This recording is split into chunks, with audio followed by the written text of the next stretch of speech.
বৃহস্পতিবার পবিত্র রাতে কেউ যদি এই দোয়াটি 100 বার পরে কোনো দিন পৃথিবীর কোনো মানুষের কাছে তার হাত পাততে হবে না। পৃথিবীর সব কিছু তার পায়ের নিচে আল্লাহ হাজির করে দিবেন। দারিদ্রতা থেকে মুক্তি দান করবেন, বিপদ আপদ থেকে মুক্তি দান করবেন, তার সম্মানকে সুউচ্চতা দান করবেন, অসুস্থতা থেকে দূরে রাখবেন। আল্লাহর অশেষ দয়া ও রহম তাকে দান করে দিবেন। সুবহানাল্লাহ। বৃহস্পতিবার রাত এটি গুরুত্বপূর্ণ রাত। এই রাত সপ্তাহে একদিন আসে। আরবিতে রাত আগে আসে, দিন পরে আসে। সুতরাং বৃহস্পতিবারের যে দিন গিয়ে রাত, এটি বৃহস্পতিবার রাত নয়, এটি শুক্রবারের রাত, এটি জুমাবারের রাত, এটি দোয়া কবুলের রাত, আল্লাহর কাছাকাছি হওয়ার রাত। সুবহানাল্লাহ। এই বৃহস্পতিবার রাত আল্লাহ তাআলা বান্দার দোয়া কবুল করেন।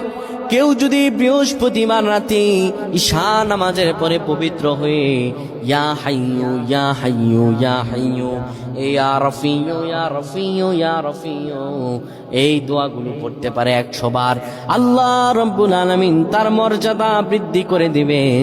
তার জীবনটাকে আমার আল্লাহ সুন্দরভাবে সাজিয়ে দিবেন। বিপদ আপদ বালা মুসিবত গুলো আমার রব্বুল আলামিন দূর করে দিবে। আল্লাহুম্মা আমিন বলেন।